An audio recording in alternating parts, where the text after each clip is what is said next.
Thank you, Mr. Chairman. I was kindly asked by our President to present a reflection on morality, how morality changes in the processes of human trafficking, and more generally, how does the social normativity change, and can it be brought to foster the common good, which is, of course, a very difficult topic.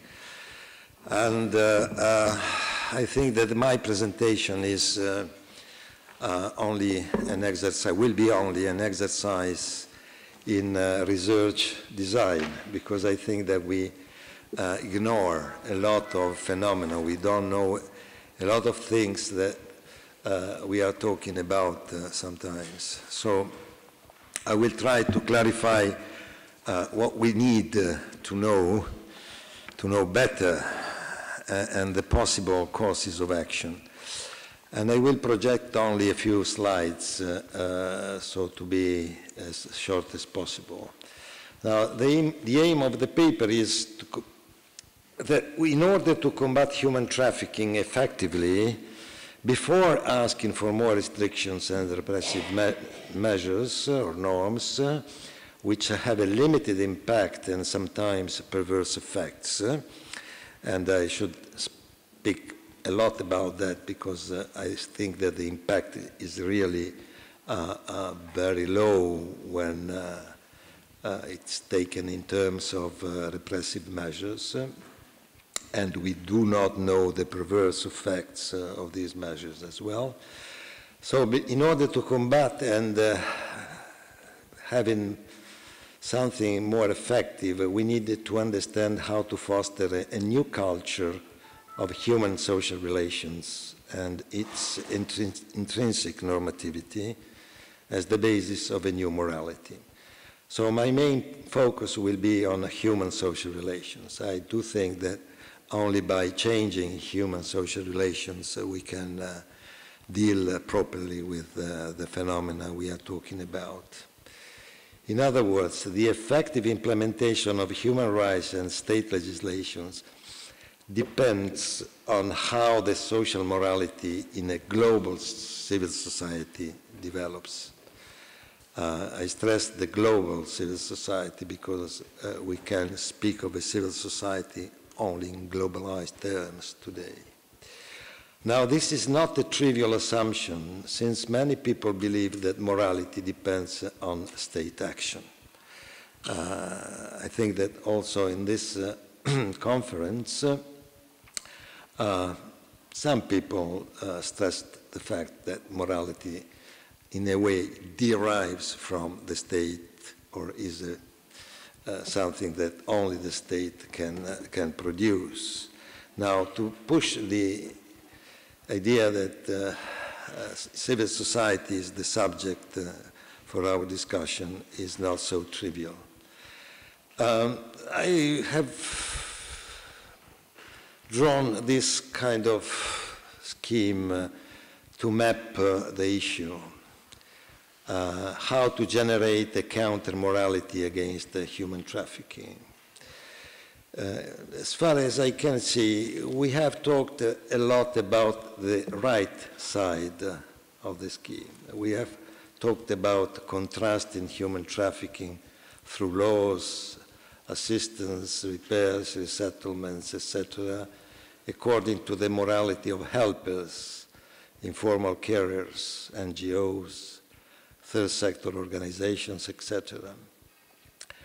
But the real issue is how we can, in a way, reverse the issue and ask ourselves how the post-hoc interventions can really change the morality of the process in which people fall victims of traffickers. On the left side, I've put the anti-hoc factors, that is the first factors pushing the human trafficking phenomena ahead. That is people in poverty, and escaping from civil wars, etc. Now, the problem is that culture and morality play an intermediary role. They are mediating factors leading to trafficking. And if we want to change these processes of human trafficking, we have really to change the culture and the morality of the social context in which people fall victims of traffickers. The problem of culture and morality in the design, in the figure here, is that it is not an independent variable. It's a dependent factor, a dependent variable, which depends on the material factors of poverty, war, etc., and depends from the system, institutional actions of contrasting human trafficking through laws, status, apparatuses, and so on and so forth. Now, the issue is precisely how to produce this counter-morality which can change the morality of the contexts in which human trafficking develops.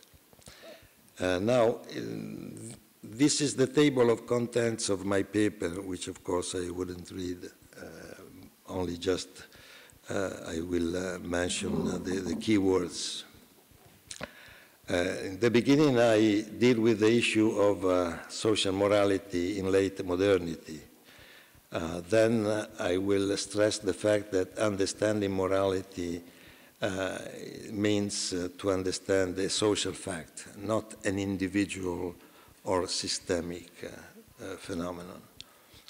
And third, where the debate has failed in coping with the changes of morality. Fourth, the issue of the morphogenesis of morality, how morality is changing. Morphogenesis, according to Margaret Archer's paradigm of morphogenesis, means the production of new social forms, and therefore the generation of a new culture as a dimension of our society. Fifth, I will apply the relational framework to morality and show how the old welfare state is changing towards the morality of a new welfare civil society. And sixth, the morphogenesis of what we call the societal moral fabric in the era of globalization. Seventh, the importance of communication of the new media when dealing with human trafficking. And in the conclusion, I will stress the fact that solidarity with trafficked people could be a form of agonistic sociability, which is a new word, a new label, if you want, for the issue. Yes, starting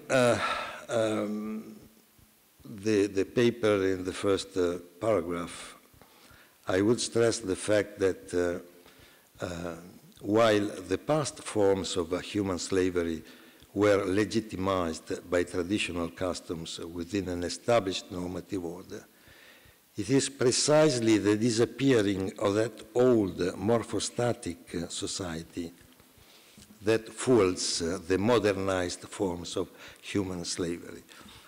That is, we have to deepen the distinction between old and new forms of slavery. I don't think that particularly from the cultural point of view, we have enough knowledge of this distinction. Now, the changes in Western morality do not help much in combating human slavery.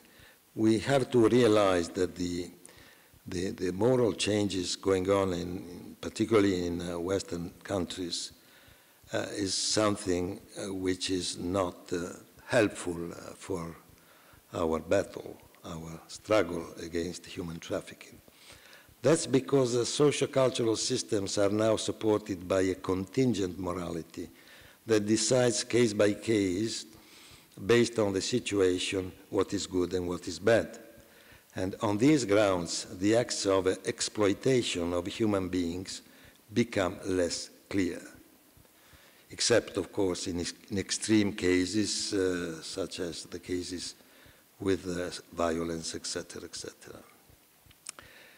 Now, social morality is now being generated in what we call civil society, according to a norm that recommends indifference towards substantial, absolute distinctions between good and bad, given that making such distinctions is considered to be an act of discrimination. Distinguishing good and bad for our culture, I mean westernized culture, is synonymous with discrimination. And this is a factor which impedes a real evolution of morality in our field. Looking at the last two sentences, moral distinctions should be contingent and used for mere communication or mere communicative functions in our Western present morality. Their ontological status should be considered adiaphoric. Adiaphoric means technical, administrative. It doesn't imply values. On these grounds, willing or not, the commodification of human beings is bound to increase. We must be aware that the increase of human trafficking is in a way unavoidable on these moral grounds I have depicted before, because there are no unconditional norms against buying and selling sex performances, buying and selling body organs, offering and accepting jobs that are not protected, irrespective of the violation of human rights. This is what Professor Douglas Porpora, who will speak after me, calls a post-ethical society. If we live in a post-ethical society, means that we have to reflect upon the possibility of struggling against the human trafficking. Summarizing the arguments, last sentence, globalization fosters a morality of marketization of the whole society. We all know that. Now, what I want to stress is the contradictions in which Western culture is trapped. On one side, society pushes towards the criminalization of human trafficking and exploitation. And we have talked about Sweden and Norway criminalizing prostitution. But on the other side, it does so on very fragile grounds, because the mainstream idea is that it is not the task of criminal law to apply moral standards. This is true in many European countries, and I would say also of many modernizing countries, precisely because it is a tenet of modernization. So the law is separated from morality and becomes adiaphoric. Generally, it avoids the reference to moral values because the latter are highly conflictual. The law is transformed into an administrative technical procedure, and values are not the foundations of laws. Therefore, the law is more and more reduced to administrative measure. The moral dimensions of social relations are reduced to a matter of private choice. Public institutions simply try to reduce the negative effects. And the result of all this is that there is the emergent doctrine of damage reduction. We can reduce human trafficking, but not really fight against it. The logic behind current changes in Western morality is that social relations are reduced to poor communication between individuals who exercise their own subjective rights, leaving the social regulations to the system. It's the system, the state, the institutional apparatuses that should regulate the phenomenon, not the private individual choices. A clear struggle emerges between public powers, that is national and international legislation, ILO and EU regulations, UN recommendations, etc., and private behaviors fueled by globalization. Now, our task is to develop a conceptual framework to understand what the transformations are and the chances to redirect private morality to new structures of social morality. Now, this is a map, another map for our research. I think we need a lot to know about the situational context in which normativity of the relations and their outcomes are to be studied. On the left side, the public authorities impinge upon the traffickers, the criminal organizations. But somebody has suggested that traffickers also have some contacts, that is, they reflect, have some influence on the public authorities, and there is a trade-off which we do not know very well. Now, the horizontal line is the direct relationship between the traffickers and the trafficked people. And this is the relationship we have to erase. But how to do that? What we are trying to do, as far as I can see, is to influence this horizontal relationship between traffickers and trafficked people through the compromise between public authorities and the economic market. But this is not, certainly is not enough, because on the other side we have the clients, users, buyers of the relationship between traffickers and trafficked people. So we have to look at the other interactions, and we do know, in fact, very little about all the other relationships. We do not know very much about the relationships between buyers and trafficked people, between buyers and traffickers.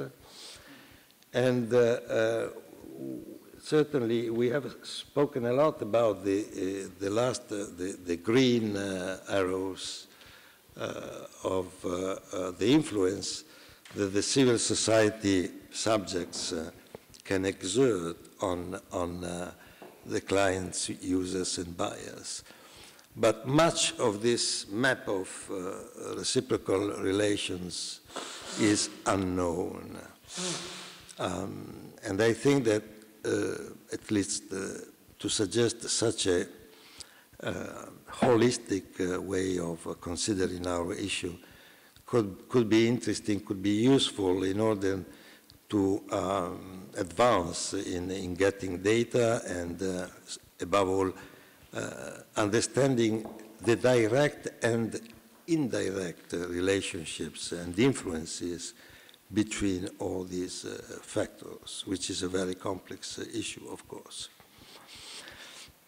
Now, what I stress in my paper is also the fact that solidarity is something very difficult to understand today, because as far as we know from sociological researches is that moral solidarity, as we can watch it on television and in general in the mass media, talk about a solidar spectator towards the trafficked people who in a way expresses solidarity in two forms: pity and fatalism.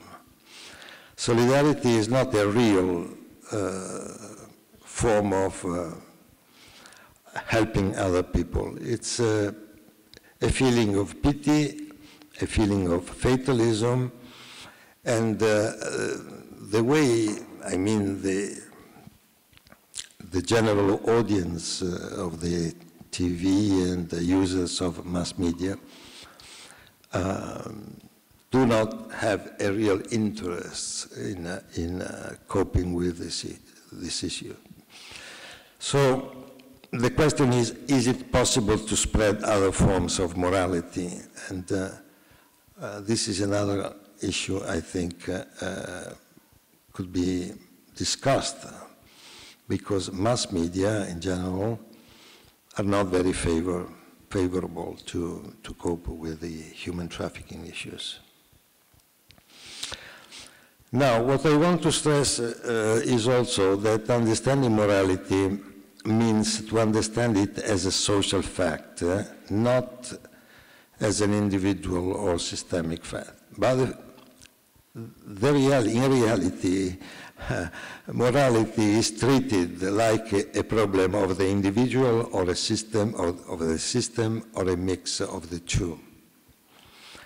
And in fact, mostly, we try to change the individual mind or to change the morality of the law, of the state, of the collective actions. But in fact, I think that these ways of coping with morality have a very limited effect, because morality is a relational fact. Now, sorry for putting too many sentences, but I think it's important to underline the importance of the theological matrix. Because today all Christian denominations are deeply engaged with combating human trafficking, but there are noteworthy differences. Evangelicals are more likely than mainline Protestants in suggesting individual-level causes and solutions of human trafficking. Now, the difference between evangelical and mainline Protestants is explained by what sociologists call a salvation schema that underpins their conceptualizations of social change. This is a research done by Choi Fitzpatrick.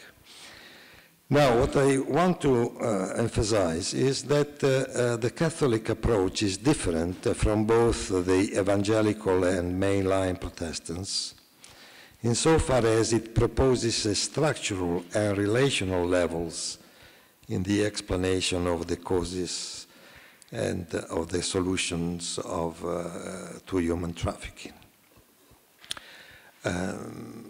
Of course, the influence of the theological matrix, what we can call the salvation schema, is important in terms of how we cope with the issue of human trafficking. It's very much influential. Now, this is a slide only to say that mainstream sociology is based upon individualistic and holistic view of morality. And I find it very satisfying in terms of how we can deal with our issue of human trafficking. Not many people realize these facts. For instance, starting the first sentence, there are scholars such as Emmanuel Levinas and Zygmunt Bauman who deny that the encounter between two subjects constitutes a social situation. Their approach to morality is strongly individualistic. That is, they put the morality in the individual as such. While what I want to emphasize is that morality concerns the social relation. Of course, social relations are generated by individuals, and the individuals have their own morality, of course. But a social phenomenon can be dealt with only through a social morality, that is a morality of social relations. On the other side, scholars such as Bourdieu and his followers treat morality essentially as a set of constrictions or constraints imposed by the cultural system and the social class system on the individual, which denies the autonomous role of human subjectivity. So we have these two strands, mainstreams, I would say. Morality is up to the individual, morality is up to the system. And sometimes, quite often, increasingly, I would say, the dominant view is a mix of these two approaches, leading to what we call individualized individualism, institutionalized individualism as mainstream morality in Western countries and modernizing countries as well.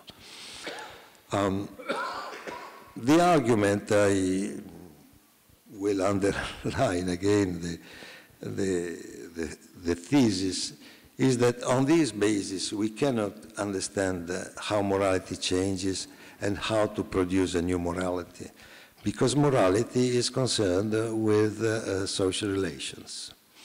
My intent is to show that the moral norms that regulate the social spheres are generated by the needs that are intrinsic to the meanings and functions of social relations between persons, and not as a consequence of the whims of individuals or system imperatives. So social morality is altered with the morphogenesis of relations, which is agential, structural, and cultural, according to Margaret Archer's scheme, and I know that Doug Purpura will talk about that. Now, by morphogenesis, we mean only the generation of new forms, which is a process we can study if we can observe and have a good knowledge of what is going on through the different phases of the processes. So the issue becomes how can we foster a social dynamics in which people can realize that their social relations imply a normativity to act morally which is not grounded only in the individual as such or in the system. What I want to stress is the morality of the social networks. We have to change the social networks where people live, both traffickers and trafficked people, in order to ensure that they can act reflexively on their relations with other people. And this can be done by activating forms of relational feedbacks on their own social relations, so to change their interests and orient them to a common good. I don't speak about interests because Stefano Zamagni have talked a lot on interests, and Doug Purpura will develop this topic of the interests. But the interests which are intrinsic to the relation, to the social relations, of course, are linked to cultural standards, to cultural values, norms, and so on and so forth. Now, in the globalized society, alongside the processes of privatization and collectivization of moral norms, a dynamic of morality is emerging that is opening a space for new moral norms that are the expression of inter-human relationality as the autonomous mediation between individual morality and systemic morality. What I want to emphasize at this point is precisely that not only the modernization processes are going on along the lines I have described before, but a new, I call it after-modern trend is coming up, which seems to be along this way. That is, that the moral norms should be an expression of the relationality which is inherent in the interhuman dialogue, encounter, etc., etc. Now, these norms are originated in a social space that is neither private nor public. Moral norms become public at a later time. This is also important because if we think that the new morality can spring out from the private spheres or from the public sphere, I think we do not understand what is happening and what is, in fact, I would say, the structural changes upon which we can work in order to pursue our goals. So the new morality can be seen as a process of socio-cultural morphogenesis, where morality changes, where human subjects feel the need to relate to one another according to a moral sense that is neither strictly public nor strictly private, but is social, in that it must satisfy the needs, interests, and rights of the social groups or communities that want to characterize their life according to specific relational qualities and properties. It is the quality and the property of the relationships that people can have with one another that is important as a spring, I would say, of a new morality. I am referring to those civil spheres of society in which new moral norms are elaborated because they have to meet the relational needs of a social fabric of an associative type, which is not finding adequate answers in society's institutional arrangements. I understand that it could be read as a kind of skepticism against the institutions, which is not, because institutions and the state are absolutely necessary, but they are not the origin of this morality.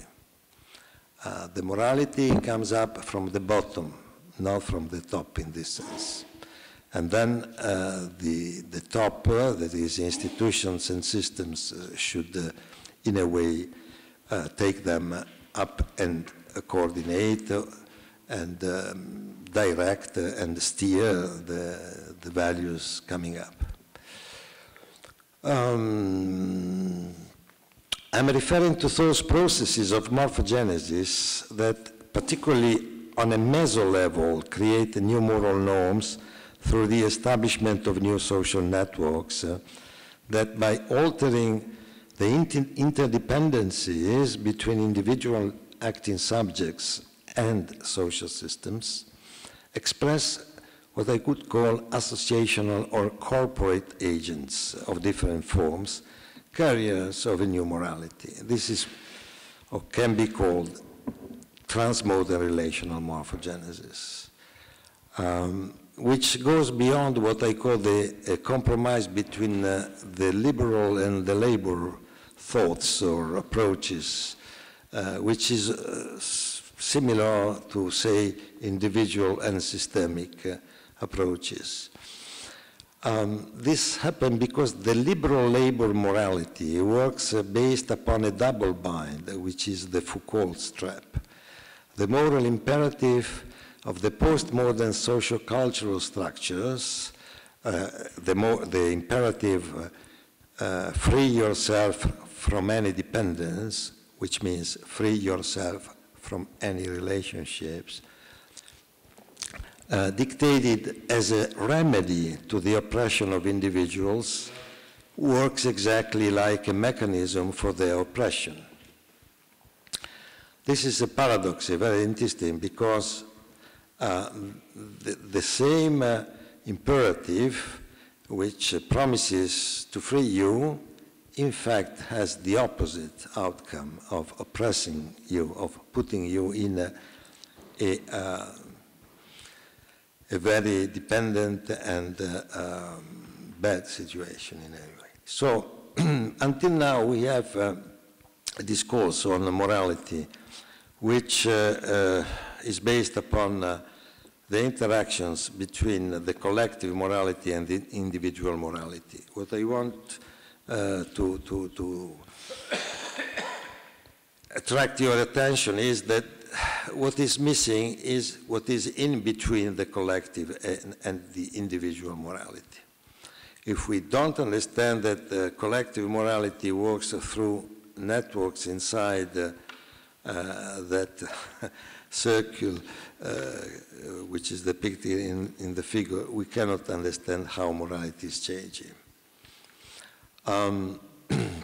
The origin and change of morality is neither a result of the aggregation of individuals at the collective level, nor vice versa, the mere influence of structures on individuals, but the production of relationality that develops in networks of social relations that connect people.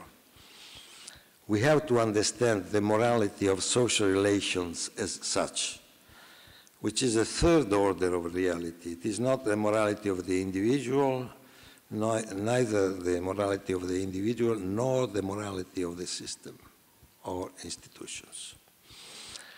Now the question becomes, does the morality of networks of relations exist that is distinct from the morality of individuals and from that of socio-cultural systems? This is equal to say that it's important to think morality in terms of social groups, networks, communities, and not only in terms of individual systems.